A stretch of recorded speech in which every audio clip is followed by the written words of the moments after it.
So today I am going to be doing some reviews on some guns. I am here at Based Airsoft in Cannock in the UK. Please like this video and subscribe because I have to drive 45 minutes to get here and I don't get paid to do this. So it'd be really nice if you could subscribe to the channel, follow us on what we do, obviously gameplay videos and gun reviews. Thanks. Okay, so in this video we have the G&G SSG-1. Can't seem to open the box. And this is the all black one. They do one that is orange and they do some that are different colours, blue, whatever. So yeah, so in the box you get the catalogue with all the different stuff that they do at G&G. As you can see, there's a lot of choice.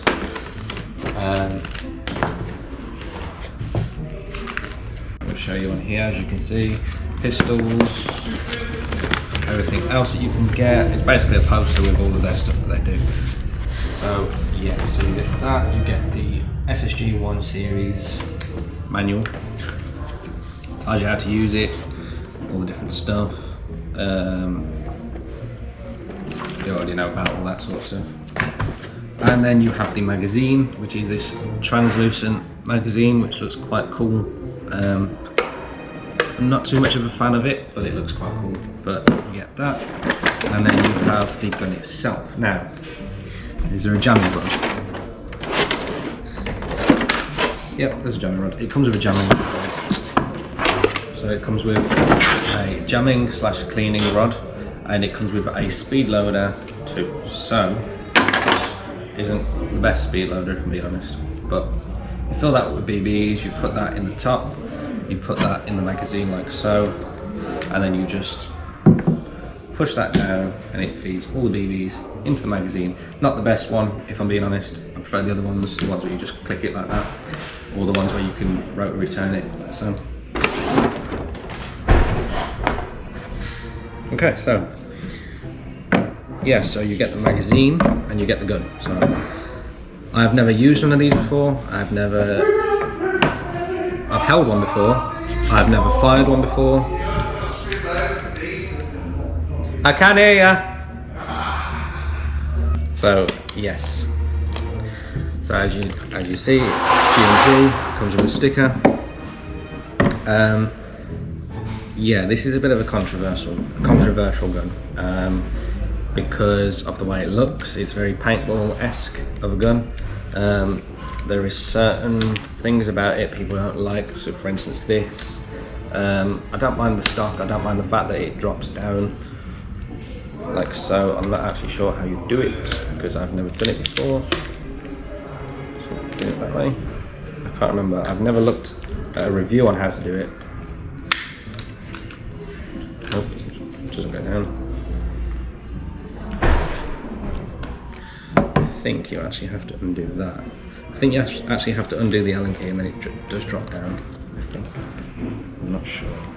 Anyway, we'll get to that.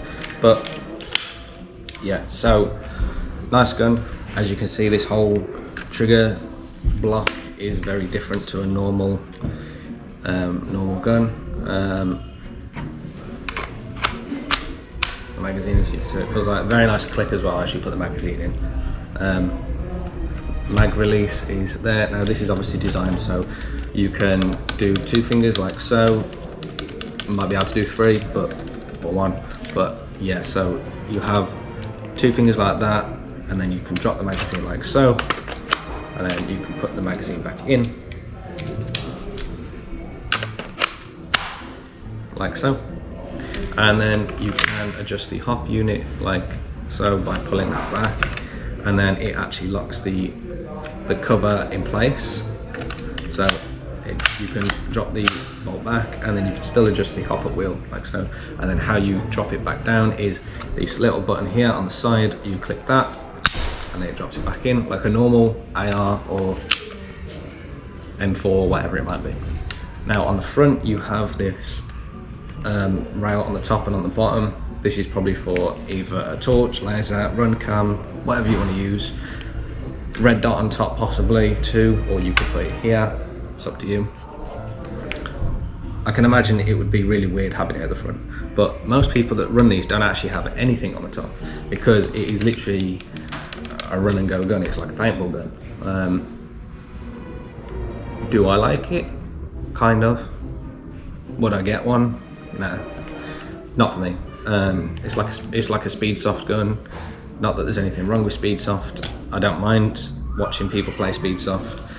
I don't do it myself. I'm too unfit to do that. But yeah, it's a Speedsoft gun. If I'm being honest, no one in a milsim game is going to use this gun.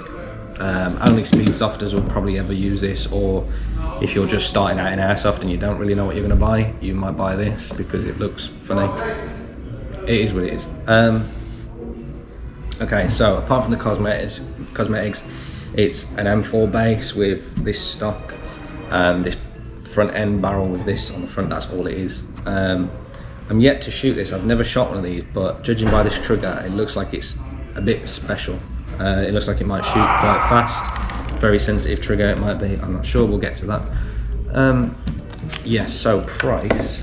This retails on JD Airsoft's website at $349.99. Big price tag for it, considering what you can get for free. £350.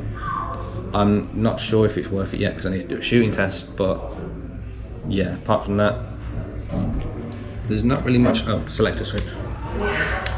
Yeah, smooth selector switch, not as confirmed, so it clicks in place, but it's not as nice and stiff as like other guns are, so it's like a nice confirmed click. You could very easily knock that like so, whereas on others it's quite firm to turn, but apart from that, nothing wrong with that. It works. Okay, so you can also, I didn't know that, you can also release the magazine like so. So you have the button on the side there, which is like a normal M4, and then you also have another lever here which actually opens it, which allows you to drop the magazine. So if I can put the magazine in, the magazines have this weird thing on top, like so, that it like flicks about. I don't actually know what it's for. I think it's to like push the last BB out, but to put it back in, you have to sort of straighten it up and then force it back down and it'll stay, but then, yeah. So put that in, like so, and then you can hold the magazine, shoot, shoot, shoot, shoot, shoot. You need to change, press that in, and drop the mag, chuck it to the side, pull another one out, drop it back in. It works. Yeah, it is mostly polymer, plastic. I don't think there's any metal on it apart from this front end, the charging handle, the cover. Everything else is plastic apart from those parts. Magazine is obviously plastic.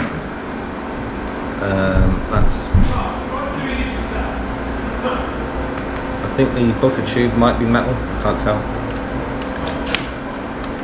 Yeah, I think the buffer tube's metal. Stock's plastic. That's metal. Apart from that, yeah, everything else is plastic. So I don't know if there's a thread on the front how you can put a tracer on. I'm not sure. I think you can, because I'm sure I've seen some people with tracers on. I'm assuming that front piece comes off by twisting, and then there's a barrel, there's an end cap thing here that you can undo, I think, and then there might be a thread. I'm not sure. Okay, there is a grub screw. There is a grub screw at the bottom by the side time, so you could actually change that. Where does the battery go?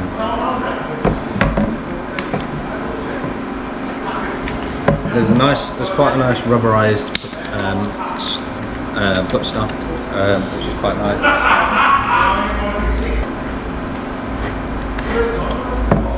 Okay, so you take the stock off like so.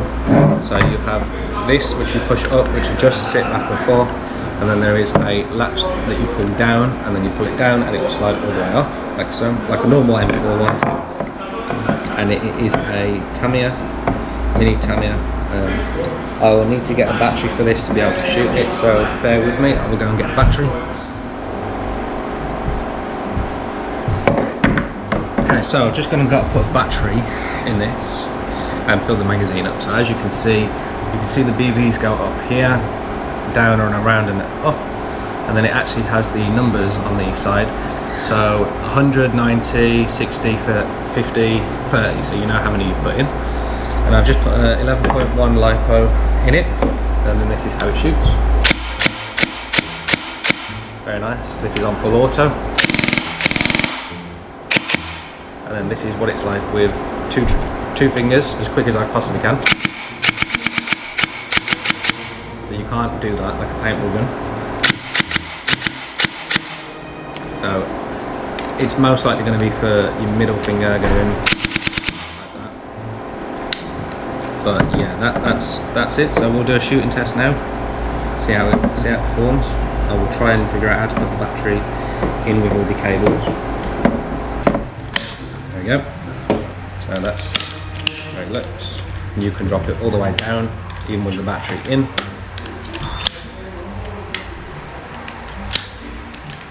Okay, let's go and do a shooting test.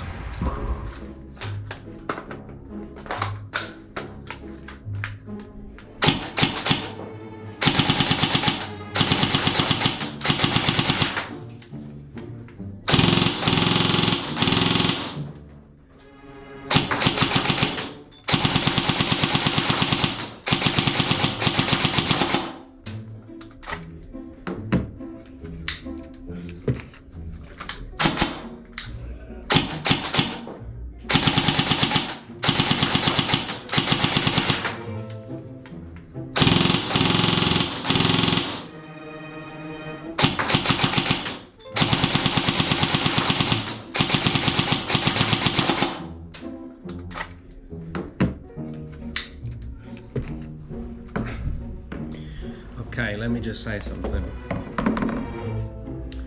This is a really nice gun.